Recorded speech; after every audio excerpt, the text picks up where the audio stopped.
In today's episode, a career in IT. A short ingrateful caller story. Before we get started, make sure to subscribe so you will never miss a video. So let's get started. A career in IT. In the not so long ago, I left a very comfortable job, but while comfortable, was at a dead end. I was a desktop guy, and I was never going to get off the desktop team and off of on-call. Ever. On-call was 3 weeks on, 7 weeks off. I was some kind of hybrid desktop/junior sysadmin type guy. I was speccing out enterprise hardware and then building images for them, laptops, desktops, all in one machines, with 13 diff total images, plus automating out bulk password resets, account type maintenance AD stuff/W PowerShell.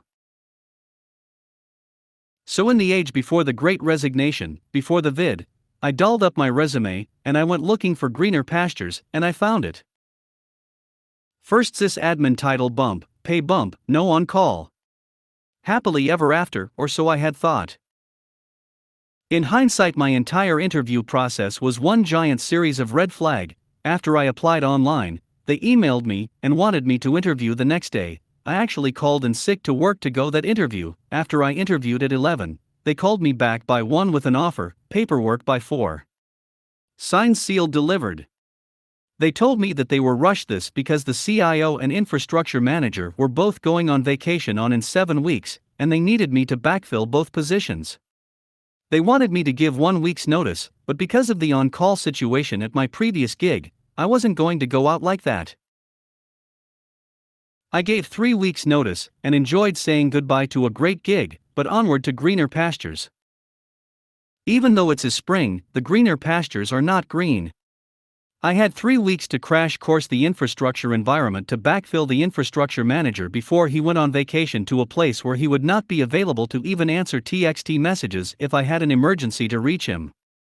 So, Citrix, backups, AV, cloud, exchange, patching, the general environment, the whole shebang. And I did it. Then the CIO takes off the week after, and I have to become the telecom/network guy. I am not a telecom/network guy. So I have to crash course that in the next week, and I do that also. Nothing broke, and I didn't have an epic chance for glory or failure, but I was stuffed daily without a safety net, and I wasn't messing anything up. Both the CIO and the infrastructure come back and begin the most toxic, most browbeating, micromanaging environment to come into play. I've been there 1 month, and I need to make another 2 months before I pass probation. AM Canadian, 2.5 months for EI, and I have some type of employee protection in place. IT up to this point had always been a fairly collaborative place for me, where ideas get thrashed out on their merits, and the strongest/most practical/securest is adopted. So, I need to get a Windows 10 rollout off the ground, but they've purchased 500 Dell Micro spec/W 4 gigs of RAM, i5s, and have been modified to have a VGA port added at the factory. Like, why have we decided to do this? OS, Sophos, Outlook and Chrome will eat 4 gigs, like these machines should be usable. Well, I'm told I don't know anything about hardware. Even though these guys hired me on, among things I've done, running a capital refresh project where I upgraded almost $1 million worth of equipment that I spec'd off of business uses BTW. The CIO and the infrastructure manager are some of the technically weak, sensitive about it techs I've ever come across. After that encounter, I stopped volunteering my opinions, but it gets so much worse. I turned down their company iPhone 6 for my Pixel 2, because my Pixel is better. I'm not on call, I don't need a phone, I can check my emails on my phone. This shouldn't be a deal at all, I don't need a company phone. Well, that escalated to I have to take this company phone, and because the Pixel is not something that the company offers, should a user see my Pixel, they will request one. Therefore, that iPhone was to become my primary device, that I had to transfer my SIM card into, without any kind of financial compensation. Even though I am not in a customer-facing role, and I am again, not on call. Then, even though again, not on call, I am to be available after hours should some sort of need arise. Again without any kind of compensation, which is illegal. But if I push back, they're just going to fire me because I'm inside the probationary period and have no rights. So they send me a TXT after hours that I ignore because I'm out living my life. That I get chewed out about because I'm not reliable. However, when a core switch fails and I have to map the existing data connections physically from the core switch to the non-virtual servers, replace the switch and restore the backup to it. I can do that. I'm reliable for that. If I have a question about anything, I am not to take notes. However, once I am given the answer, I should somehow be required to retain all of this info, and I shouldn't ask again for confirmation/clarification or ask that they just double check my work because they've already told me. But may the God of IT help me if I make a mistake/oversight such as a capitalization error on a SMTP email address. That's a browbeating. I commit the unforgivable sin of composing internal email communications with a hey instead of hi or hello, and this is so embarrassing to my CIO that going forward all of my email correspondence is now to be reviewed/approved. I am told that should I ever get a phone call I am to answer the phone going forward, my desk phone by the way, that I don't get phone calls on, with my non-user facing role, with good morning/afternoon, Island Lucky speaking, how may I help you? I get a different after-hour email another time from the infrastructure manager this time, while I'm out living my life, again not on call. And again I don't respond to it. Well, I get hauled into a meeting with the CIO and infrastructure manager, where again, not two takes notes, they tell me that I'm not dependable, and that they don't think you have a career in IT, which is the most toxic thing anyone has said to me to date. I have Microsoft certifications and 10 years of experience in this field. I've worked my way up from L1 helpdesk. That afternoon they changed my title/role to L2 helpdesk, and they have want me to work with a DBA now about SQL database upgrades/migrations, again, not a DBA guys, and also, if I'm not dependable, don't make me run around database stuff. And for the record, the infrastructure manager is terrible. He scheduled a reboot once in the middle of the night that interrupted a .NET framework patch that had to be removed/re-added to use a critical piece of billing software that had to be updated on each machine. But let's look at Islandlessy's emails to see if I used the proper salutation. Oops, messed up the Exchange server, nobody's getting any emails for a morning. It's the summer now, I've reached out to recruiters to get me the hell out of this place, and I'm responding to any jobs that I'm most of the way qualified for just trying to get away from this place.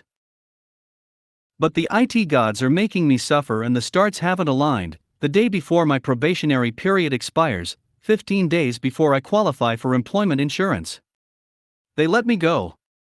They replace me with 2 helpdesk positions to roll out the Win 10 image I've made on the MDT server I've set up. A couple months later, one night I start getting SMS alerts sent to my SIM card, back home in the Pixel 2 where it belongs.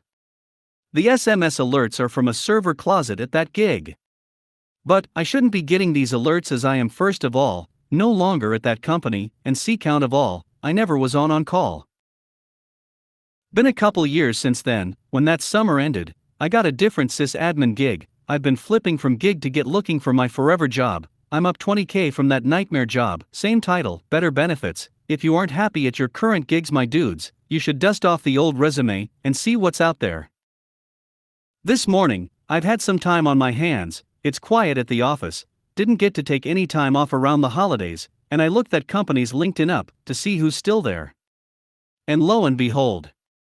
Besides the fact that I still hate those idiots and I'm still salty about, they're both not there anymore. The infrastructure manager got retired early, and the CIO himself got fired 18 months ago. And hasn't found another gig yet. Looks like I wasn't the only one that didn't have a career in IT. A short ingrateful caller story. Short background story. I was working at a large BPO IT service desk company for 4 years. During that 4 years we were a voice account, meaning we get calls to troubleshoot, and as much as possible to resolve the issue on the call. We can also remote into the computer if need be. This happened before the pandemic of COVID-19. Fortunately, we only support employees of client company, so most but not all of the caller are calm and collected. Some employees on that company use their personal computer and uses the company's Citrix portal. Main story. The caller is a new hire of the client company and using her personal Mac for work. Let's call her IL, Ingrateful Lady, and me as OP. OP, hi, thank you for calling service desk. I am O Pageant, and can I have the following details? IL, sure, no problem. After verifying her details and confirming she is an employee of the company, the probing starts. IL, okay, I am new hire and having trouble with the onboarding steps here. OP, okay, I help you on that, no problem. So what step are you having trouble with? IL, I don't know, I haven't started with any of the steps yet. OP, oh okay. Then do you have the paper or pamphlet with the instructions on it? IL, yes, I have it, but I didn't open it yet. Asterisk, from this point on I know I have a very long call. OP, okay, then please open the instructions, and I will guide you to the process. IL, okay. Asterisk, so I assisted user in the following issues. Installing Citrix Workspace since using a personal Mac. Personally configured to open Citrix apps using Workspace. Guided in registering an account for the Citrix site. Assisted user in resetting her password for the company account. Taught how to log into the Citrix site. Also taught on how to open the apps and direct her to her training, onboarding. OP, okay, seems to be okay now. Recapped on what happened on the call. Is there anything else I can help before we disconnect? IL, yeah, one more thing, I have another monitor hooked up. Can you make the virtual desktop open/expand on both screens? Asterisk, usually that is out of our scope since this is a personal computer, and by policy we are not really allowed to control or make changes to the computer for safety and security. Asterisk, also note that up until that time I haven't touched or used a Mac computer.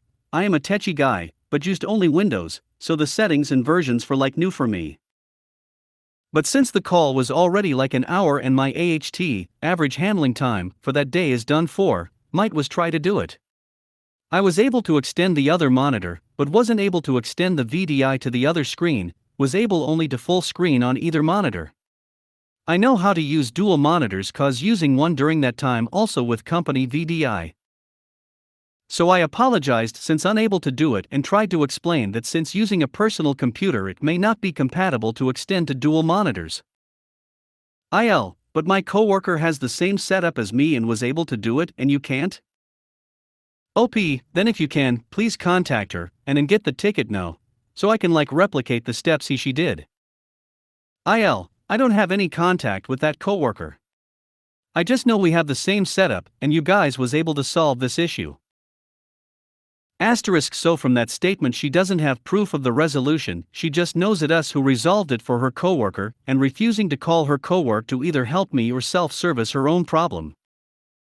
Note this, the line below is the exact word she used. IL, we have been on this call for more than an hour and you did absolutely nothing to help me, I mean nothing at all. Why did I even bother to call you guys if you can't with anything? Bye. Hangs up. What's more infuriating is that during that call I heard no tone of happiness or appreciation even before saying her last issue.